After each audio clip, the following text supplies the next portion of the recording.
নমস্কাৰ, আপুনি চাবলৈ আৰম্ভ কৰিছে SB অসম মিডিয়া। আজি হৈছে 3 আগষ্ট আৰু আজি ৰাতিপুৱাৰ কেইবাটাও গুৰুত্বপূৰ্ণ খবৰ আহি পৰিছে। সমগ্ৰ ৰাজ্যবাসীক জনাইছোঁ আজি ৰাতিপুৱাৰ প্ৰথমটো ব্ৰেকিং নিউজ। এবাৰ বৰ্ণাঢ্যক কৰা হৈছে চৰম প্ৰতাৰণা। বান সাহায্যৰ নামত বৰ্ণাঢ্যক দিয়া হৈছে নিম্নমানৰ খাদ্য সামগ্ৰী। এই মুহূৰ্তৰ খবৰ জনাইছোঁ, খুবেই দুখ লগা খবৰ। এফালে বিধ্বংসী বান আৰু তাৰ মাজতে একাংশ লোকৰ চৰম প্ৰতাৰণা বৰ্ণাঢ্যসকলৰ লগত। আৰু বান সাহায্যৰ নামত দিয়া হৈছে নিম্নমানৰ খাদ্য সামগ্ৰী। বিস্ফোৰক অভিযোগ এইবাৰ বিধায়ক অখিল গগৈ। চৰকাৰী সাহায্য সামগ্ৰী সংবাদমেলত প্ৰদৰ্শন অখিল গগৈ। আৰু বৰ্ণাঢ্যই পোৱা নাই সঠিক সাহায্য সামগ্ৰী। নাম নুশুনা তেলৰ পেকেট দিয়া হৈছে বৰ্ণাঢ্যসকলক। আৰু এয়া কোনো ব্ৰাণ্ডৰ তেলৰ পেকেট নহয় বুলি মন্তব্য অখিল গগৈৰ। আৰু 4 কেজি দাইল থাকিব লাগে, তাৰ বিপৰীতে 1 কেজিকৈ দাইল দিয়া হৈছে বৰ্ণাঢ্যসকলক। আৰু 1 লিটাৰ মিঠাতেলৰ ঠাইত দিয়া হৈছে 400 গ্ৰাম মিঠাতেলহে মাত্ৰ। এক খুবেই দুখ লগা খবৰ। এফালে বিধ্বংসী বান, ৰাজ্যৰ হাজাৰ হাজাৰ বানাক্ৰান্তই আক্ৰান্ত হৈছে বানত, আৰু তাৰ মাজতে এনে প্ৰতাৰণাৰ খবৰ আহি পৰিছে। আৰু আনফালে 8 কেজি চাউলৰ ঠাইত দিয়া হৈছে মাত্ৰ 5 কেজিকৈ চাউল।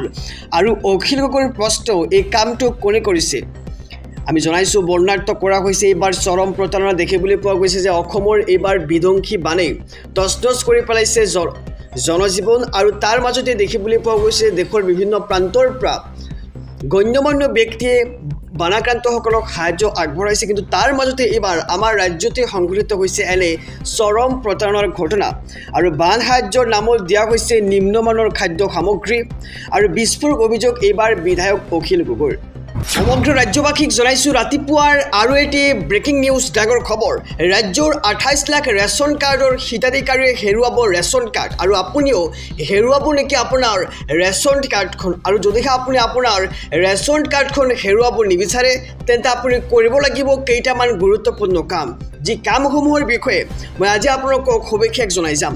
এই মুহূৰ্তৰ খবৰ জনাইছোঁ, এতিয়া ব্ৰেকিং নিউজ আহি পৰিছে সমগ্ৰ ৰাজ্যবাসীৰ বাবে। অসমৰ 28 লাখ লোকে হেৰুৱাব নিজৰ ৰেচন কাৰ্ডখন।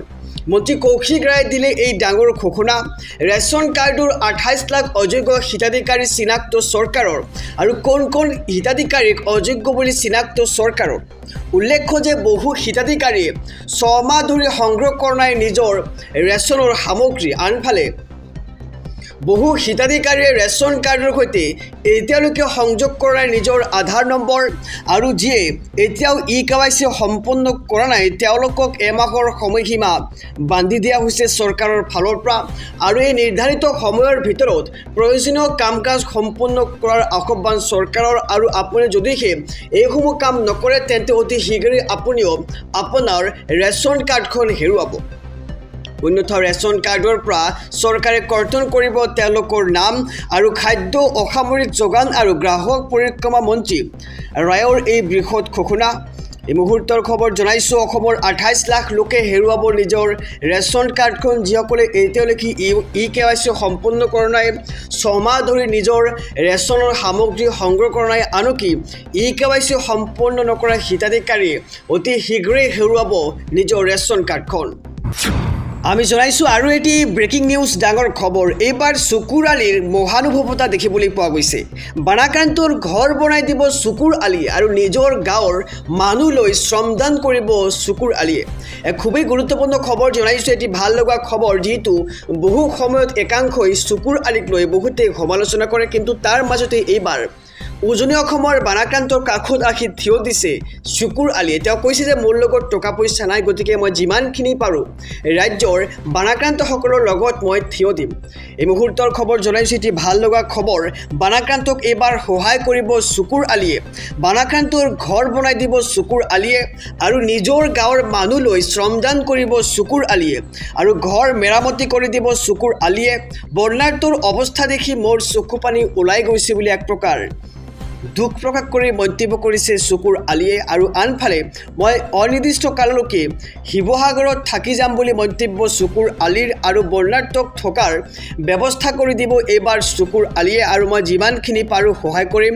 আৰু এতিয়াও এতিয়া কাম কৰাৰ প্ৰয়োজন, কাম কৰিব লাগে মানুহে আৰু বৰ্ণাঢ্যক সহায় কৰিব এইবাৰ চকুৰ আলিয়ে। এনে মন্তব্য কৰিছে এইবাৰ চকুৰ আলি আৰু তাক লৈ এতিয়া সকলোৱে প্ৰশংসাৰ উপচাই পেলাইছে চকুৰ আলিক। সমগ্ৰ দেশতে আজিৰ পৰা আৰম্ভ হ'ব লোকপিয়ল আৰু 17 আগষ্টৰ পৰা ৰাজ্যৰ ঘৰে ঘৰে যাব গণনাকাৰী আৰু লোকপিয়লৰ বাবে ৰাজ্যত নিয়োগ কৰা হৈছে 85,000 গণনাকাৰী বিষয়া আৰু আজিৰে পৰা 16 আগষ্টলৈ মুকলি থাকিব স্বগণনা পৰ্টেল আৰু 1 আগষ্টত লোকপিয়ল 2027ৰ প্ৰথম পৰ্যায় আৰু গৃহ তালিকাভুক্তি আৰু গৃহ গণনাৰ বাবে অনলাইন যোগে স্বগণনা হ'ব আৰু চৰকাৰী পৰ্টেল se.census.gov.in সক্ৰিয় হৈ থাকিব। আমি জনাই যাম আপোনালোকে কেনেকৈ স্বগণনা কৰিব পৰ্টেলৰ মাধ্যমেৰে নিজ নিজ পৰিয়ালৰ তথ্য পঞ্জীয়ন কৰিবলৈ আহ্বান জনোৱা হৈছে জিলা প্ৰশাসনৰ ফালৰ পৰা আৰু কেনেকৈ কৰিব অনলাইনৰ জৰিয়তে স্বগণনা।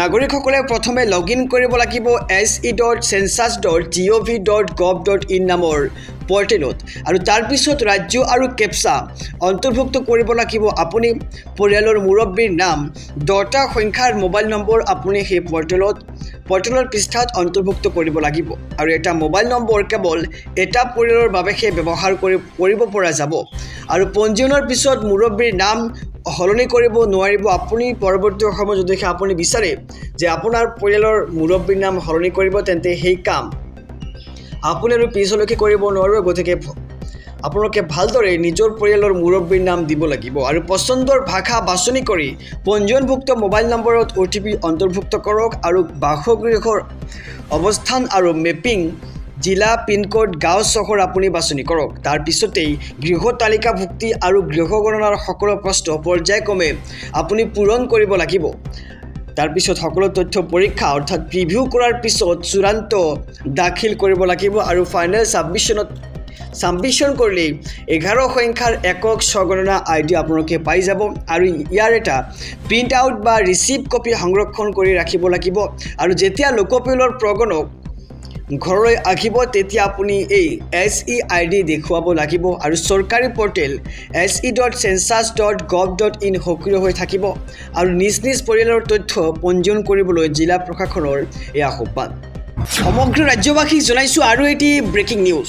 আজি হৈছে 3 আগষ্ট আৰু আজিৰে পৰা 4 জিলাৰ বানাক্ৰান্তলৈ সকাহ। আজিৰ পৰা বৰ্ণাৰ্থী পাব 15,000কৈ টকা আৰু মাটিৰ খাজানাৰ পৰা বিদ্যুৎ বিললৈকে ৰেহাই কৰি দিয়া হৈছে ৰাজ্য চৰকাৰৰ ফালৰ পৰা।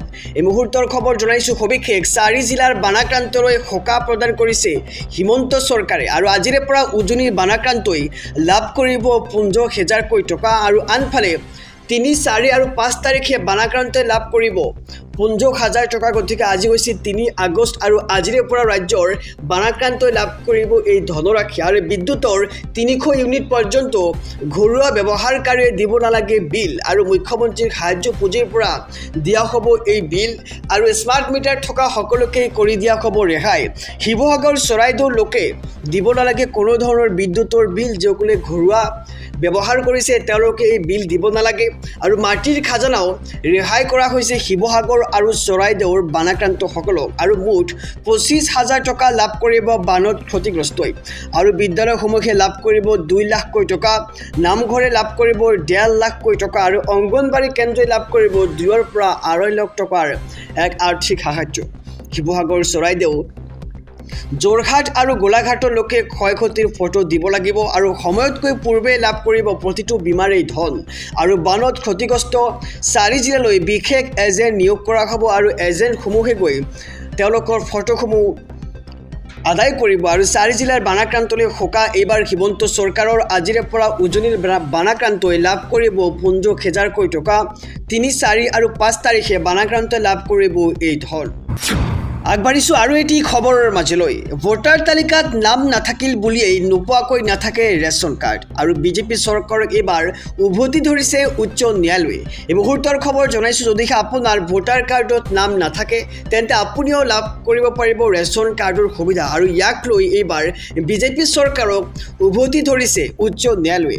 এই মুহূৰ্তৰ খবৰ জনাইছোঁ সমগ্ৰ ৰাজ্যবাসীক ভোটাৰ তালিকাত নাম নাই নাগৰিকৰ আৰু সেই বুলিয়েই ৰেচন কাৰ্ডৰ পৰা কাটিব নোৱাৰিব কাৰোৱে নাম আৰু কলকাতা উচ্চ ন্যায়ালয়ে দিলে এই ডাঙৰ ৰায় আৰু বিজেপি চৰকাৰক উভতি ধৰিলে উচ্চ ন্যায়ালয়ে আৰু যিসকল লোকৰ ৰেচন বন্ধ কৰি থোৱা আছে তেনে লোকক শীঘ্ৰে ৰেচন প্ৰদানৰ নিৰ্দেশ আদালতৰ ফালৰ পৰা আৰু বিজেপি চৰকাৰক ন্যায়াধীশ হিৰণময় ভট্টাচাৰ্যৰ এই নিৰ্দেশনা আৰু উল্লেখ্য যে পশ্চিমবংগত এজন লোকৰ নাম বাদ পৰিছিল ভোটাৰ তালিকাৰ পৰা আৰু ফলত ৰেচনৰ দোকানীয়ে বন্ধ কৰি ৰাখিছিল লোকজনৰ ৰেচন আৰু খাদ্য সুৰক্ষাৰ অধিকাৰ উলংঘা কৰাৰ অভিযোগেৰে আদালতৰ কাষ চাপে লোকজনে আৰু তাৰ পিছতে বিজেপি চৰকাৰক আদালতে দিলে এই নিৰ্দেশ আমি জনাইছোঁ ভোটাৰ তালিকাত নাম নাই নাগৰিকৰ কিন্তু তথাপিও লাভ কৰিব পাৰিব আপুনি ৰেচন কাৰ্ডৰ সুবিধা ভোটাৰ তালিকাত নাম নাই বুলিয়েই আপুনি ৰেচন কাৰ্ডৰ পৰা বঞ্চিত নাথাকে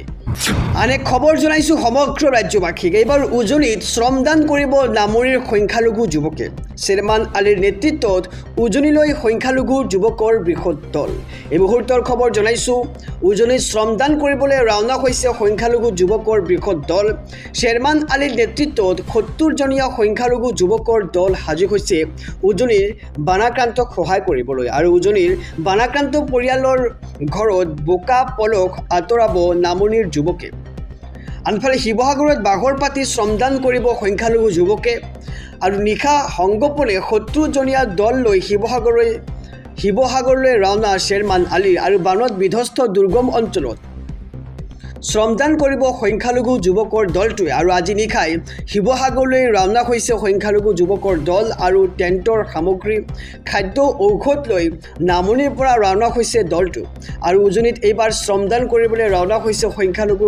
সংখ্যালঘু যুৱকৰ এটা বৃহৎ দল আৰু শ্বেৰমান আলীৰ নেতৃত্বত ৭০জনীয়া সংখ্যালঘু যুৱকৰ দল সাজু হৈছে উজনিৰ বানাক্ৰান্তক সহায় কৰিবলৈ লোকপিয়লত ৰাজ্যৰ মুছলমানে কৰক জৰুৰী কাম কি তথ্য লিখিব লাগিব মুছলমানে এই মুহূৰ্তৰ খবৰ জনাইছোঁ সবিস্তাৰে লোকপিয়লক লৈ ৰাজ্যৰ মুছলমানলৈ বিশেষ আহ্বান আৰু কোনো তথ্য লুকুৱাই নাৰাখিব সকলো সঁচা কথা কওক আৰু লোকপিয়লত ভাষা অসমীয়াই লিখিব লাগিব পৰিয়ালৰ মুৰব্বীৰ নাম শুদ্ধকৈ লিখিব লাগিব আপুনি আৰু মোবাইলৰ নম্বৰ ভুলকৈ নিলিখিব এবাৰ ভুল তথ্য অন্তৰ্ভুক্ত কৰিলে কৰিব নোৱাৰিব শুদ্ধ ফুটপাথত থকা লোক গৃহহীন লোকৰো তথ্য অন্তৰ্ভুক্ত হ'ব লোকপিয়লত আৰু ঘৰ দুৱাৰৰ তথ্য সঠিকভাৱে পঞ্জীয়ন কৰাৰ আহ্বান চৰকাৰৰ আৰু গাঁৱে গাঁৱে গৈ মুছলমান ৰাইজক সহায় কৰিব কংগ্ৰেছ কৰ্মীয়ে লোকপিয়লৰ বাবে ধুবুৰী কংগ্ৰেছ কৰ্মীক বিশেষ দায়িত্ব অৰ্পণ কৰা হৈছে আৰু জনগণনাক লৈ